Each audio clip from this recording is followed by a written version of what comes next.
Hello guys, welcome to Madhu Dasari YouTube channel. ఈరోజు recipe అయితే spongy tasty cake అయితే తయారు చేసుకుందాం. ఈజీ అండ్ సింపుల్ టేస్టీ అయితే తయారు చేసుకుందాం.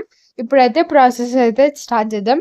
ఒక బౌల్ తీసుకొని అందులోకి ఒక కప్పు మైదా పిండి, ఒక స్పూన్ బేకింగ్ పౌడర్, చిటికెడు ఉప్పు అయితే యాడ్ చేసుకోవాలా. యాడ్ చేసుకొని ఇదంతా జల్లెడైతే పట్టుకోవాలా. ఓకే, మనం స్ట్రెయిన్ జల్లెడ పట్టుకున్న తర్వాత పౌడర్ అయితే ఇట్లా వచ్చింది కదా, ఇది పక్కకు పెట్టుకొని ఇప్పుడు ఇంకొక గిన్నె తీసుకొని అందులోకి 3 టేబుల్ స్పూన్ ఆయిల్ అయితే యాడ్ చేసుకోవాలి. Sunflower oil. ఆయిల్ కాకపోతే మీరు బటర్ కూడా యాడ్ చేసుకోవచ్చు. ఇందులోకి 2 టేబుల్ స్పూన్ మిల్క్ అయితే యాడ్ చేసుకోవాలా. పాలు యాడ్ చేసుకున్న తర్వాత ఇందులోకి చక్కెర పొడి అయితే యాడ్ చేసుకోవాలా. 1 కప్పు చక్కెర పౌడర్, షుగర్ పౌడర్ అయితే యాడ్ చేసుకొని దీన్ని మంచిగా అయితే మిక్స్ చేసుకోవాలా. మీ దగ్గర మిక్స్ చేసుకుని ఏం లేకపోతే ఇట్లా మిక్సీ జార్లో వేసుకొని మిక్స్ అయితే పట్టుకోవాలా. చూడండి, మనకైతే ఇట్లా వచ్చింది. ఇప్పుడు ఇందులోకి 2 గుడ్లు అయితే యాడ్ చేసుకోవాలా. 2 ఎగ్స్ యాడ్ చేసుకొని మంచిగా బీట్ చేసుకోవాలా. ఓకే, ఇట్లయితే మనం మిక్స్ చేసుకోవాలా దీని ఎగ్ బ్యాటర్ని. ఇప్పుడు ఇందులోకి మనం ఫస్ట్ చేసిన పౌడర్ని కొంచెం కొంచెం యాడ్ చేసుకుంటా మనం కలుపుకోవాలా.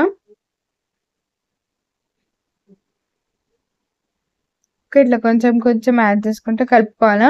ఒకేసారి పౌడర్ వేయొద్దు, కొంచెం కొంచెం వేసుకుంటూ కలుపుకోవాలా.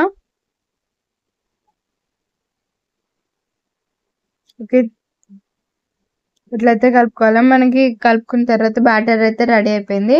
ఇప్పుడు బ్యాటర్ పక్కకు పెట్టుకొని ఇప్పుడు ఒక బౌల్ తీసుకొని మనం కేక్ ఎందులో తయారు చేస్తున్నామో ఆ బౌల్ తీసుకొని అందులోకి కొంచెం ఆయిల్ యాడ్ చేసుకొని మొత్తం ఈవెన్గా అయితే ఆయిల్ మొత్తం స్ప్రెడ్ చేసుకోవాలి బౌల్కి. ఇట్లయితే స్ప్రెడ్ చేసుకోవాలి. పక్క పెట్టుకొని ఇప్పుడు ఒక పెద్ద కడాయి పెట్టుకొని అందులోకి అయితే ఉప్పు అయితే యాడ్ చేసుకోండి. మీరు ఉప్పు లేకపోతే మట్టి కూడా యాడ్ చేసుకోవచ్చు. ఇప్పుడు ఉప్పు యాడ్ చేసుకొని ఒక స్టాండ్ అయితే పెట్టుకోవాలి. స్టాండ్ పెట్టుకొని ఒక 5 minutes లో ఫ్లేమ్లో పెట్టి మూత పెట్టేసేయండి.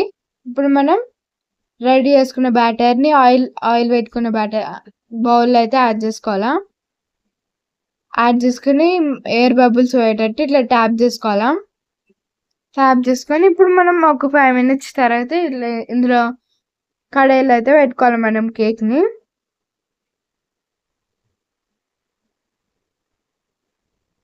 ఓకే, ఇట్లా పెట్టుకొని ఇట్లా మూత అయితే పెట్టుకోవాలా. గాలి అయితే బయటికి పోవద్దు. చూడండి, ఒక 20 minutes అయితే మన కేక్ అయితే రెడీ అయిపోయింది. ఇప్పుడు కేక్ని అయితే మనం బయటకి అయితే తీద్దాం. ఈజీ అయితే మన కేక్ అయితే ఈజీ వస్తుంది బయటికి. చూసారు కదా, ఇట్లయితే మీరు ట్రై చేయండి. మాది లాస్ట్ వీడియో కూడా ఉంటుంది, దాన్ని కింద ఇస్తారు చూడండి. ఆ కేక్ ఎట్లా వచ్చిందో ఈ కేక్ ఎట్లా వచ్చిందో రెండిట్లో ఏది బాగుందో మీరు కామెంట్ చేసి అయితే చెప్పండి. మాకైతే మీ వల్ల 11K సబ్స్క్రైబర్స్ అయ్యారు. Thank you so much. మీరు ఇట్లానే సపోర్ట్ చేయాలని కోరుకుంటున్నా. ఇప్పుడైతే దాని మీద 11K సబ్స్క్రైబర్స్ అని రాస్తున్నా. ఇప్పుడైతే కేక్ని కట్ చేసుకుందాం. కేక్ అయితే సూపర్ టేస్ట్ ఉంది. వెనీలా ఎసెన్స్ అయితే యాడ్ చేసుకోండి. నేను వెనీలా ఎసెన్స్ అయితే మర్చిపోయినా. ఫస్ట్ పీస్ మీకే. టేస్ట్ మాత్రం సూపర్ ఉంది. స్మెల్ కూడా ఏమసలేదు. టేస్ట్ ఒక్కటి ఆమ్లెట్ టేస్ట్ అయితే వస్తుంది. మీరు కూడా ట్రై చేయండి, కానీ కంపల్సరీ వెనీలా ఎసెన్స్ అయితే వేసుకోండి. Bye guys, subscribe.